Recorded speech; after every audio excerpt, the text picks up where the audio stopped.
Good morning दोस्तों, मेरे channel में आप सभी का फिर से एक बार स्वागत करती हूँ। और अभी मैं आ गई हूँ टिफ़िन डालने के लिए। तो अभी सुबह के 9:30 बज रहे हैं। 10 बजे मेरे हस्बैंड निकल जाएंगे ऑफिस के लिए।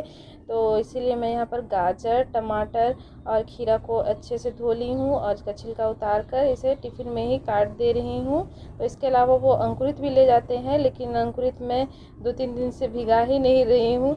और यहाँ पर देखिए इसे मैं पैक कर दी हूँ। और इसके अलावा मैं यहाँ पर बड़ा वाला बादाम ली हूँ। तो इसके अलावा वो ड्राई फ्रूट्स में काजू किशमिश भी ले जाते हैं, लेकिन वो भी ख़त्म हो गया था। और यहाँ पर मैं अंकुरित करने के लिए मूंग दाल भिगो दे रही हूँ। गुड मॉर्निंग दोस्तों। तो अभी बज रहा है 11:30। टिफ़िन देने के बाद मैं थोड़ा सा बैठी हुई थी, मतलब दीदी से कुछ बात कर रही थी। उसके बाद मैं अभी आ गई हूँ अपने रूम में। और मेरे हस्बैंड का कपड़ा है, उसे आयरन करना था, तो उसे मैं निकाल के रखी हूँ। तो मैं तितली को ले लाऊंगी, उसके बाद उसका बस आएगा 12 बजे, तो मैं उसको ले लाऊंगी। उसके बाद उसको खाना पीना खिला के सुला लूँगी। उसके बाद ही मैं और सारा काम करूँगी। तो अभी मैं थोड़ी देर बाद निकलूँगी तितली को लाने के लिए। तो इसी तरह वीडियो में बने रहिए। तितली को लेने के लिए मैं निकल गई हूँ और रास्ते में हूँ। तो अभी थोड़ी हल्की बारिश हुई थी और आप देख सकते हैं इधर रास्ते में कितना पानी जमा हुआ है। तितली को मैं स्कूल से लेके आ गई हूँ और आते आते उसका नखरा शुरू हो गया है कि मम्मी फ़ोन देखेंगे और मैगी खाएंगे। तो क्या बोलूँ, सभी बच्चों का यही नखरा होता है। अभी दोपहर के 3 बज रहे हैं। तितली एकदम ही आज नहीं सो रही थी, तो इसीलिए मैं उसे सुला भी नहीं पाई। मतलब उसको रात को जल्दी सुलाना पड़ेगा खिला पिला के।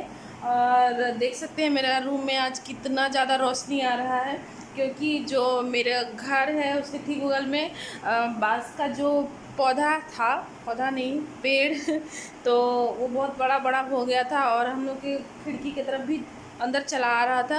तो इसीलिए बांस कट गया है और जैसे काफ़ी ज़्यादा तेज़ रोशनी आ रहा है। मतलब अच्छा लग रहा है। पहले थोड़ा सा पौधा के चलते, बांस का पेड़ के चलते बहुत ज़्यादा ये अंधेरा अंधेरा दिखता था। तो मैं खिड़की खोल के दिखा रही हूँ, ये देखिए कितना ज़्यादा ये उजाला लग रहा है। ऐसे तो अच्छा नहीं लग रहा है कि बांस कट गया, लेकिन काटना भी ज़रूरी था, तो इसीलिए कट गया है अभी बांस। और अच्छा भी लग रहा है, रोशनी आ रहा है, तेज़ रोशनी आ रहा है। तो मुझे लाइट जलाने का ज़रूरत नहीं पड़ रहा है। दोपहर में ही ये कपड़े मैं निकाली थी आयरन करने के लिए, लेकिन मैं नहीं कर पाई क्योंकि तितली को लाना था। तो अभी मैं आयरन करने जा रही हूँ। तो सारे कपड़ों को मैं अभी सीधा कर ले रही हूँ। तो ये मेरे हस्बैंड के कपड़े हैं, तो वो मैं नहीं कर पाती हूँ, तो वो अपने खुद ही कर लेते हैं। वो कभी बोलते भी नहीं है कि मेरा आयरन नहीं कर दी हो कपड़ा। तो अभी मुझे थोड़ा सा टाइम मिला है, तो इसलिए मैं उनके कपड़े को आयरन करके रख दूँगी। तो यहाँ पर मैं सारा बटन, चैन और मतलब उसको सीधा कर ले रही हूँ। इससे जल्दी जल्दी आयरन करने में सुविधा मिलती है। तो ये जो तरीका मैं बताने जा रही हूँ, ये मेरा तरीका है आयरन करने का। अगर आपको ये पसंद आता है तो आप जैसा मैं कर रही हूँ वैसा आप कर सकते हैं। तो सबसे पहले यहाँ पर मैं कपड़ों को थोड़ा सा पानी छिड़क दे रही हूँ। इससे कपड़ों में थोड़ा सा मॉइस्चर आ जाता है और कपड़े बहुत अच्छे से प्रेस हो जाते हैं। तो उलट पलट कर मैं पानी छिड़क दे रही हूँ। तो इसमें मैं कोई गर्म पानी नहीं डाल रही हूँ, ठंडा ही पानी है, नॉर्मल पानी। और अभी देखिए मैं इन सारी चीज़ों को अच्छे से इस तरीके से मतलब दबा दे रही हूँ, जिससे कि कपड़ा का चारों तरफ पूरा कपड़ा में मॉइस्चर आ जाएगा। यहाँ पर मैं स्विच लगा देती हूँ और आयरन को गर्म कर लेती हूँ। उसके बाद मैं बटन तो लगा दी थी, लेकिन आपको कॉलर के ठीक नीचे वाला एक बटन खोल लेना है। तो ये मेरा तरीका है कि जल्दी से जल्दी आयरन मैं कैसे कर पाऊँ। और क्योंकि जो शर्ट होता है ना, उसको उलट के पलट के मतलब एक कपड़ा को जब आयरन करने जाएंगे तो आपका मतलब कि 15 से 20 मिनट चला जाएगा इतना उलट पलट के बटन। तो फिर मतलब आगे पीछे करते करते, तो इसीलिए मैं सबसे पहले बटन लगा ही लेती हूँ सीधा करके। और यहाँ पर देखिए मैं कॉलर को आगे साइड कर ली हूँ, उसके बाद फिर पीछे के साइड कर रही हूँ। तो आयरन करते समय आप थोड़ा सा आयरन को दबा कर करें, जिससे कि मतलब जो आयरन है कपड़े में बहुत अच्छे से आ जाता है और क्रीच भी बहुत अच्छे से आ जाता है। तो अभी मैं शर्ट के आगे साइड सीधा कर ले रही हूँ।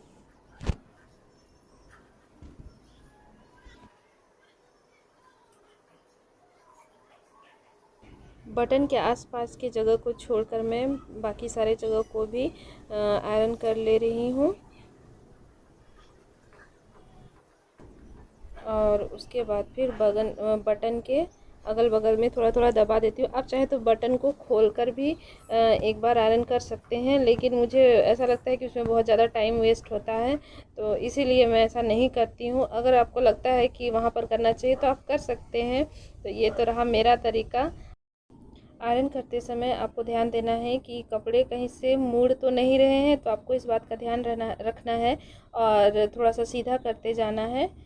तो यहाँ पर देखिए मैं बटन मतलब जो हाथ वाला है, तो इधर मैं इसको भी सीधा कर लेती हूँ और इसे दबा दबा कर प्रेस कर लेती हूँ।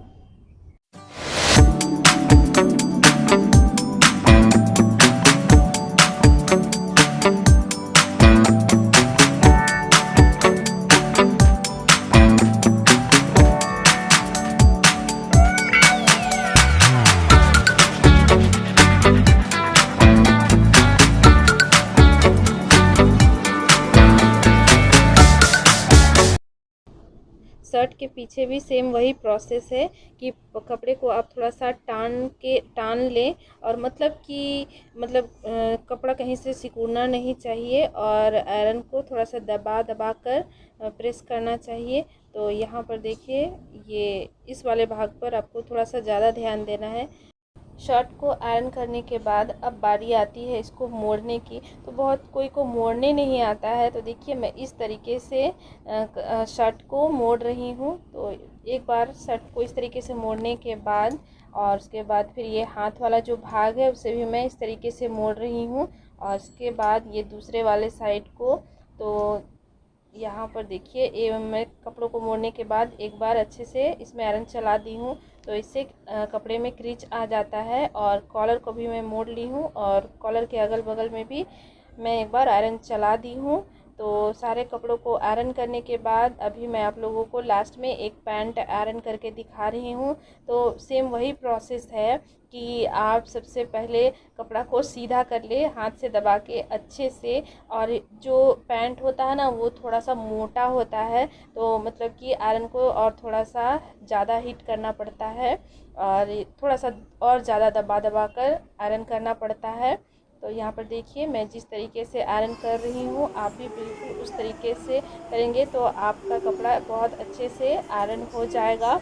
और उसके बाद ये आता है पॉकेट वाला जो हिस्सा है उस साइड में, तो पॉकेट रहता है जिसके कारण ये और भी ज़्यादा मोटा हो जाता है, थोड़ा सा उबड़ खाबड़ हो जाता है।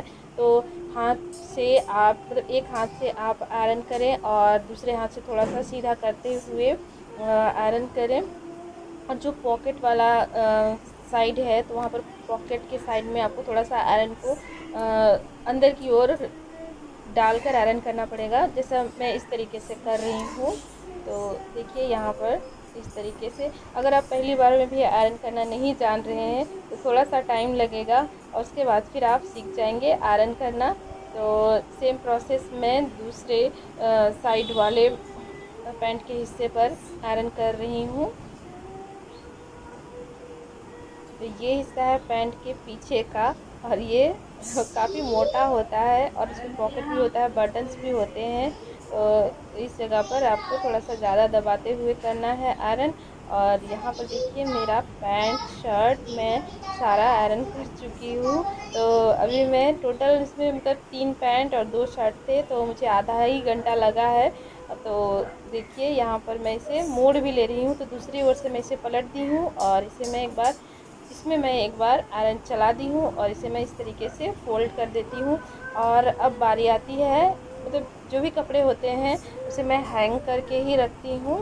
तो यहाँ पर देखिए मैं एक जो पैंट है उसे इस तरीके से हैंगर में डाल दी हूँ और आप चाहें तो इसमें दूसरा कपड़ा भी डाल मतलब दूसरा पैंट भी डाल सकते हैं, लेकिन मेरे पास अभी हैंगर था तो इसीलिए मैं एक वाले हैंगर पे एक ही डाली हूँ। और उसके बाद फिर यहाँ पर देखिए मैं दूसरा आपको बता ही देती हूँ।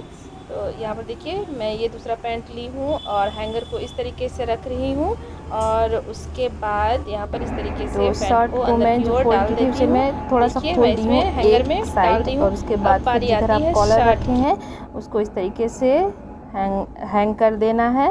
और अभी देखिए मैं दूसरा ये शर्ट मैं खोल रही हूँ और एक ही हैंगर में मैं 2 शर्ट को इस रखूँगी।